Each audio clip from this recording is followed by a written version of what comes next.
ఇందులో ప్రధానంగా కొన్ని ప్రధాన అంశాలు చెప్పడం జరిగింది. గతంలో చేసిన ఏదైతే రాష్ట్రానికి సంబంధించిన అప్పులు ఏవైతే ఉన్నాయో 9,75,000 కోట్ల రూపాయలకి రాష్ట్ర ప్రభుత్వం ఇప్పుడు ఆ వడ్డీ కడుతుంది చేస్తాము. అదేవిధంగా కేంద్రం నుంచి వచ్చిన ఏవైతే ఫండ్స్ వస్తున్నాయో అవి స్టీల్ ప్లాంట్కి కావచ్చు, పోలవరం ప్రాజెక్టుకి కావచ్చు, అమరావతికి, వీటి మూడిట్లకి సరిపోతుంది. ఈ సంక్షేమానికి ఆ డబ్బుల్ని మళ్లించడం అనేది కరెక్ట్ కాదు అనే విషయాన్ని కూడా చెప్పడం జరిగింది. అభివృద్ధి రాష్ట్ర సంబంధించిన ఆర్థిక పరిస్థితులు చాలా క్రిటికల్గా ఉన్నాయి కాబట్టి ప్రస్తుతం పరిస్థితుల్లో అన్ని సంక్షేమాలు వెంటనే మేము అమలు చేయలేము.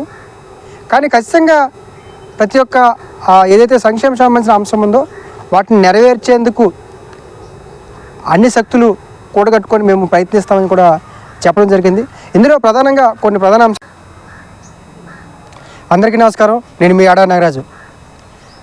ఏపీలో సంక్షేమానికి సంక్షోభం మొదలైంది మనం చెప్పుకోవచ్చు. ఎందుకంటే నిన్న చంద్రబాబు నాయుడు గారు మాట్లాడిన కొన్ని ప్రధానమైన అంశాలు ఆ రాష్ట్ర సంబంధించిన ఆర్థిక పరిస్థితులు చాలా క్రిటికల్గా ఉన్నాయి కాబట్టి ప్రస్తుతం పరిస్థితుల్లో అన్ని సంక్షేమాలు వెంటనే మేము అమలు చేయలేము.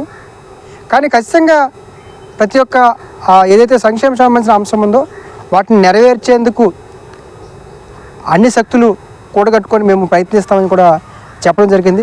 ఇందులో ప్రధానంగా కొన్ని ప్రధాన అంశాలు చెప్పడం జరిగింది.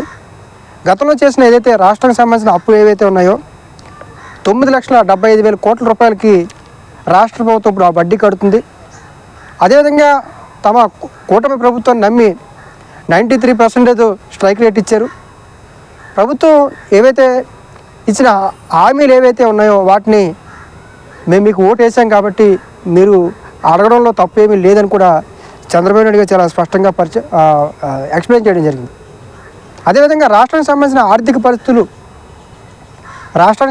ఆర్థిక పరిస్థితులు పూర్తిగా అర్థం చేసుకోవాలి అన్న విషయం కూడా చెప్పడం జరిగింది.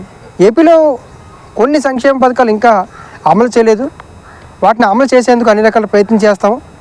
అదేవిధంగా కేంద్రం నుంచి వచ్చిన ఏవైతే ఫండ్స్ వస్తున్నాయో అవి స్టీల్ ప్లాంట్కి కావచ్చు, పోలవరం ప్రాజెక్టుకి కావచ్చు, అమరావతికి, వీటి మూడిట్లకి సరిపోతుంది.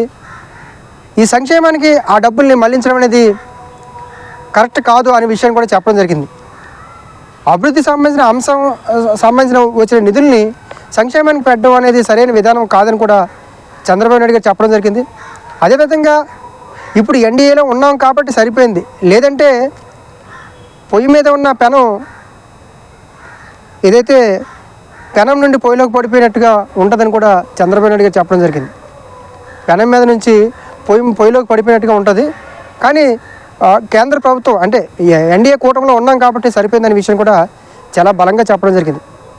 ప్రజలు గత ప్రభుత్వం చేసిన పొరపాట్లు, గత ప్రభుత్వం చేసిన వాటిని మాకు అవసరం లేదు అనే విషయం చెప్తున్నారు. వాళ్ళు అనుకోవడంలో ఎటువంటి తప్పు లేదు. కానీ ఇప్పుడున్న రాష్ట్ర సంబంధించిన ఆర్థిక పరిస్థితులు, కేంద్రం నుంచి వచ్చే సహాయము, వీటన్నిటి మీద కూడా మనం బ్యాలెన్స్ చేసుకుంటే గతంలో ఉన్న అప్పులు, ఇప్పుడు కేంద్ర ప్రభుత్వం ఇస్తున్న డబ్బులు, ఇవన్నీ కూడా ఈ సంక్షేమానికి వెంటనే అమలు చేయడానికి కొన్ని ఇబ్బందులు ఉన్నాయి. రాష్ట్ర సంబంధించిన ఆర్థిక పరిస్థితులు చాలా ఇబ్బందికరంగా ఉన్నాయి. కానీ ఖచ్చితంగా ప్రజలు ఆందోళన చెందాల్సిన అవసరం లేదు. వాటిని అన్నింటిని కూడా మేము నెరవేర్చడానికి హామీలు నెరవేర్చడానికి అన్ని రకాల ప్రయత్నాలు చేస్తామని కూడా చాలా బలంగా చెప్పడం జరిగింది.